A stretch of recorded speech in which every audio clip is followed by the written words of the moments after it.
ವೀಕ್ಷಕರೇ, ಕೆಲವು ಮಹನೀಯರ ಹುಟ್ಟಿನ ಸಾರ್ಥಕತೆ ಅವರ ಸಾವಿನಲ್ಲಿ ಗೋಚರಿಸುತ್ತೆ ಅಂತಾರೆ. ಅಂತ ಒಂದು ಭೀಕರ ಸಾವಿನ ಕ್ಷಣಕ್ಕೆ ಇಡೀ ರಾಜ್ಯವೇ ಸಾಕ್ಷಿಯಾಗಿದೆ.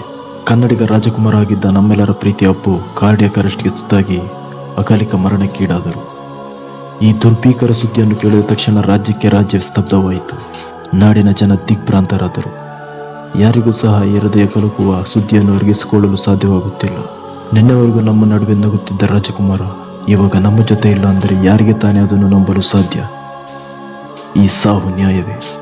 ಇಷ್ಟು ಬೇಗ ನಾವು ಈ ರಣಭೀಕರ ಸಾವಿಗೆ ಸಾಕ್ಷಿಯಾಗಬೇಕಾಗಿತ್ತ? ಈ ವಿಧಿ ಯಾಕಿಷ್ಟು ಕ್ರೂರ ಅಂತ ಒಟ್ಟಿನಲ್ಲಿ ಅತ್ಯಂತ ನೋವಿನಿಂದ ಮತ್ತು ಭಾರವಾದ ಹೃದಯದಿಂದ ದಿವಂಗತ ಪವರ್ ಸ್ಟಾರ್ ಪುನೀತ್ ರಾಜ್ಕುಮಾರ್ ಅವರ ಬದುಕು ಮತ್ತು ಕೆಲವೊಂದು ಸಂಗತಿಗಳನ್ನು ಮೆಲುಕು ಹಾಕೋಣ. ವೀಕ್ಷಕರೇ, ಅವರ ಹುಟ್ಟೆ ಒಂದು ವಿಸ್ಮರಣೀಯ ಘಟನೆ.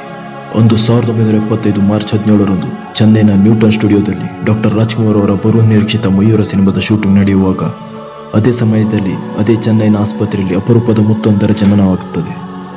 ಆ ಬೆಲೆ ಬಾಳುವ ಮುತ್ತಿನ ಹೆಸರೇ ಪವರ್ ಸ್ಟಾರ್ ಪುನೀತ್ ರಾಜ್ಕುಮಾರ್. ಅಂದು ಮಯೂರ ಸಿನಿಮಾದಲ್ಲಿ ಟೈಗರ್ ಪ್ರಭಾಕರ್ ಮತ್ತೆ ರಾಜ್ಕುಮಾರ್ ಅವರ ನಡುವೆ ಕುಸ್ತಿ ಕಾಳಗದ ದೃಶ್ಯ ಚಿತ್ರೀಕರಣದ ವೇಳೆ ಇತ್ತ ಪುನೀತ್ ರಾಜ್ಕುಮಾರ್ ಅವರ ಜನನ ಆಗುತ್ತದೆ. ಅದರ ಪ್ರಭಾವವೇನು ಎಂಬಂತೆ ತಂದೆಯ ಆ ಮೇರು ನಟನೆ ಇವರಿಗೆ ರಕ್ತಗತವಾಗಿ ಬಂದಿದೆ. ವೀಕ್ಷಕರೇ, ನಿಮಗೆ ತಿಳಿದಿರುವ ಹಾಗೆ ಅಪ್ಪು ಜನಿಸಿದ್ದು ಚೆನ್ನೈನಲ್ಲಿ ಆದರೂ ಸಹ 6ನೇ ವಯಸ್ಸಿನಲ್ಲಿ ಪರಿವಾರ ಸಮೇತರಾಗಿ ಮೈಸೂರಿಗೆ ಬರುತ್ತಾರೆ. ಅವರ ಮೂಲ ಹೆಸರು ಲೋಹಿತ್ ಕುಮಾರ್. ಚಿತ್ರರಂಗದಲ್ಲಿ ಅವರ ಮೊದಲು ಬಾಲನಟನಾಗಿ ಪರಿಚಯ ಆಗಿದ್ದೇ ಮಾಸ್ಟರ್ ಲೋಹಿತ್ ಎಂಬ ಹೆಸರಿನಿಂದ. 1976ರ ಪ್ರೇಮದ ಕಾಣಿಕೆ ಇವರ ಅಭಿನಯದ ಮೊದಲ ಸಿನಿಮಾ. ಆಗ ಇವರು ಕೇವಲ 6 ತಿಂಗಳ ಹಸುಗೂಸು ಎಂದರೆ ನೀವು ನಂಬಲೇಬೇಕು. ಈ ಸಿನಿಮಾವನ್ನು ಹೆಸರಾಂತ ನಿರ್ದೇಶಕ ವಿ ಸೋಮಶೇಖರ್ ಅವರು ನಿರ್ದೇಶಿಸಿದರು. ಇನ್ನು ನಟನೆಗೆ ಬಂದರೆ ಅವರು ತಮ್ಮ ತಂದೆ ರಾಜ್ಕುಮಾರ್ ಅವರನ್ನೇ ನೆನಪಿಗೆ ತರ್ತಾರೆ. ತಂದೆಯ ಅನೇಕ ಸಿನಿಮಾದಲ್ಲಿ ಯಶಸ್ವಿ ಬಾಲನಟನಾಗಿ ಅಭಿನಯಿಸಿದ ಇವರ ಬಾಲ್ಯ ಜೀವನ ಹಲವಾರು ರಸಾನುಭೂತಿಯಿಂದ ಮತ್ತು ರಂಗು ಸ್ಮರಣಿಕೆಯಿಂದ ಕೂಡಿತ್ತು. ದೊಡ್ಡಮನೆಯ ಕಿರಿ ಮಗುವಾದ ಇವರನ್ನು ಎಲ್ಲರೂ ಅದೃಷ್ಟದ ಮಗುವೆಂದೇ ಭಾವಿಸಿದ್ದರು. ಇಷ್ಟೆಲ್ಲ ಸಂತೋಷದಿಂದ ತುಂಬಿದ್ದ ಅಪ್ಪು ಅವರ ಬಾಳಿನಲ್ಲಿ ವಿದ್ಯೆ ಯಾಕೋ ಸರಿಯಾಗಿ ಸಹಕರಿಸಲಿಲ್ಲ. ಹಾಗಂತ ಅವರನ್ನು ದಡ್ಡರಾಗಿರಲಿಲ್ಲ. ಯಾವುದನ್ನೇ ಆಗಲಿ ಬೇಗ ಕಲಿಯುವಂಥ ಮತ್ತು ಗ್ರಹಿಸುವಂಥ ಶಕ್ತಿ ಅವರಲ್ಲಿತ್ತು. ಇದಕ್ಕೆ ಪುಷ್ಟಿ ಎಂಬಂತೆ ಆರಂಭದ ಅವರ ಅದ್ಭುತ ನಟನೆಯ ಜ್ವಲಂತ ಸಾಕ್ಷಿ. ಇವರು ಆರತಿ, ಮಾಯಾಬಜಾರ್, ಸನದಿ ಅಪ್ಪಣ್ಣ, ವಸಂತಗಿ ಮುಂತಾದ ಸಿನಿಮಾಗಳಲ್ಲಿ ನಟಿಸಿದ್ರು. ಅಪ್ಪು ಅವರು ಎಂಥ ಕಲಾವಿದರು ಎಂಬುದಕ್ಕೆ ಇಂಬು ಕೊಟ್ಟಂತೆ ಬಂದ ಚಿತ್ರ ಎಂದರೆ 1992ರಲ್ಲಿ ತೆರೆಗೆ ಬಂದಂಥ ಭಾಗ್ಯವಂತ ಚಿತ್ರ. ಈ ಚಿತ್ರದಲ್ಲಿನ ಅಪ್ಪು ಅವರ ನಟನೆಗೆ ಅಂದಿನ ಸಿನಿ ರಸಿಕರ ಮನಸ್ಸು ಪುಲಕಿತ ಆಯಿತು.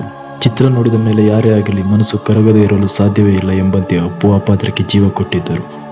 ಈ ಸಿನಿಮಾದಲ್ಲಿ ಸ್ವತಃ ಅಪ್ಪು ಅವರೇ ಕಂಠ ನೀಡಿದ ಬಾನದಾರಿಯಲ್ಲಿ ಸೂರ್ಯ ಜಾರಿ ಹೋದ ಎಂಬ ಹಾಡು ಇಂದಿಗೂ ಎವರ್ಗ್ರೀನ್ ಲಿಸ್ಟ್ನಲ್ಲಿದೆ.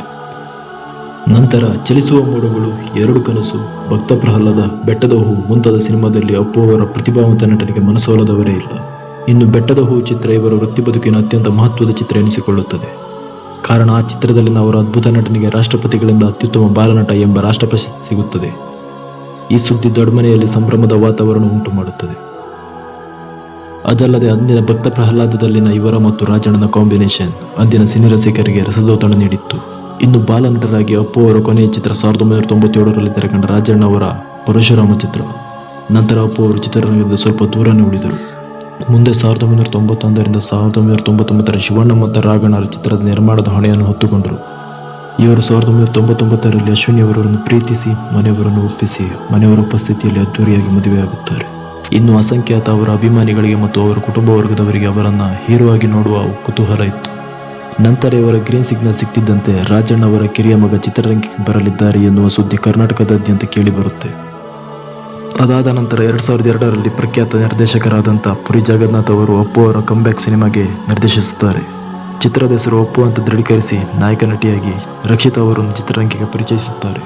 ಇದಾದ ನಂತರ ಅಭಿ, ಆಕಾಶ್, ಮಿಲನ, ನಮ್ಮ ಬಸವ, ಮೌರ್ಯ ಮುಂತಾದ ಚಿತ್ರಗಳಲ್ಲಿ ಪುನೀತ್ ಅಭಿನಯಿಸಿ ಸೈ ಎನಿಸಿಕೊಳ್ಳುತ್ತಾರೆ. ಸ್ನೇಹಿತರೆ, ಪುನೀತ್ ಅವರು ಚಿತ್ರರಂಗದ ಹೊರತು ಬಿಸ್ನೆಸ್ ಮೈಂಡ್ ಅನ್ನು ಸಹ ಹೊಂದಿದ್ದರು. ಒಂದು ಪಕ್ಷ ಅವರು ಸಿನಿಮಾಗೆ ಕಂಬ್ಯಾಕ್ ಮಾಡದಿದ್ದರೆ ಅವರು ಇವಾಗ ಒಬ್ಬ ಯಶಸ್ವಿ ಉದ್ಯಮಿ ಆಗುತ್ತಿದ್ದರು ಎಂದರೂ ತಪ್ಪಾಗಲಾರದು. ಆದರೆ ಅವರ ಋಣ ಸಿನಿಮಾದ ಕಡೆ ಇತ್ತು. ನಟನೆ ಎಂಬುದು ರಕ್ತಗತಾಗಿ ಬೆಳೆದು ಬಂದಿತ್ತು. 2002ರಿಂದ 2013ರವರೆಗೂ ಪುನೀತ್ ಕನ್ನಡದ ನಂಬರ್ 1 ನಟ ಮತ್ತು ಅತಿ ಹೆಚ್ಚು ಸಂಭಾವನೆ ಪಡೆಯುವ ನಟರ ಲಿಸ್ಟ್ನಲ್ಲಿ ಮೊದಲಿದ್ದರು. ಇವರ ಇತ್ತೀಚೆಗೆ ತೆರೆಕಂಡ ರಾಜಕುಮಾರ ಸಿನಿಮಾ ಎಲ್ಲ ವರ್ಗದ ಜನರ ಕಣ್ಣಲ್ಲಿ ನೀರು ತರಿಸಿತು. ಬರೀ ಸಿನಿಮಾದಲ್ಲಿ ಅಷ್ಟೇ ಹೀರೋ ಆಗದೆ ನಿಜ ಜೀವನದಲ್ಲೂ ಸಹ ನೊಂದು ಬೆಂದವರಿಗೆ ದಾರಿದೀಪ ಆದರು. ಬಲಗೈಯಲ್ಲಿ ಕೊಟ್ಟ ಸಹಾಯ ಎಡಗೈಗೆ ಗೊತ್ತಾಗಬಾರದು ಎನ್ನುವ ಮಾತಿಗೆ ಸಾಕ್ಷಿಯಾದರು. ಅದೆಷ್ಟು ಮಕ್ಕಳ ವಿದ್ಯಾಭ್ಯಾಸಕ್ಕೆ ಮತ್ತು ಅನಾಥರಿಗೆ ದೇವರಾದರು. ಇಂಥ ಒಳ್ಳೆ ಮನಸ್ಸನ್ನು ಹೊಂದಿದ ಪುನೀತ್ ಅವರನ್ನು ನೋಡಿ ಆ ದೇವರಿಗೂ ಸಹ ಅಸೂಯೆ ಬಂತೇನು. ಇವರು 2021 ಅಕ್ಟೋಬರ್ 29ರಂದು ನಮ್ಮನ್ನೆಲ್ಲ ಅಗಲಿ ಅಪ್ಪ ಅಮ್ಮನ ಬಳಿ ಸೇರುತ್ತಾರೆ. ವಿಷಯ ಕೇಳಿದ ಕರುನಾಡು ಸ್ತಬ್ಧ ಆಯಿತು. ಎಲ್ಲೆಡೆ ಇದ್ದ ಜನರು ಅಗಲಿದ ದೇವರನ್ನು ನೋಡಲು ಓಡೋಡಿ ಬಂದರು. ಪ್ರತಿಯೊಬ್ಬರ ಮನಸ್ಸಿನಲ್ಲಿದ್ದ ನೋವು ಹೇಳತಿರದು. ರಾಜನಿಲ್ಲದ ರಾಜ್ಯ ಆಗಿ ಹೋಯಿತು ಕರುನಾಡು.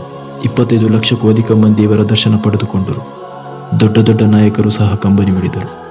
ಇಡೀ ಕರ್ನಾಟಕದಲ್ಲಿ ಇವರ ಶ್ರದ್ಧಾಂಜಲಿ ಅಂತ ಹಾಕಿದ್ದ ಬ್ಯಾನರ್ಗಳನ್ನು ನೋಡಿದಾಗೆಲ್ಲ ಕಣ್ತುಂಬಿ ಬರುತ್ತಿತ್ತು. ಮನಸ್ಸಲ್ಲಿ ಮೂಡಿದ ಪ್ರಶ್ನೆ ಎಂದರೆ, ಓ ದೇವರೇ, ನೀನೆಷ್ಟು ಕ್ರೂರಿ ಎಂದು. ಕರುನಾಡಿನ ರಾಜಕುಮಾರ ನಮ್ಮನ್ನು ಬಿಟ್ಟು ಎಲ್ಲೂ ಹೋಗಿಲ್ಲ. ಅವರು ಪ್ರತಿಯೊಬ್ಬ ಅಭಿಮಾನಿಯ ಹೃದಯದಲ್ಲಿ ರಾರಾಜಿಸುತ್ತಿದ್ದಾರೆ. ಅಪ್ಪು ಅಜರಾಮರ.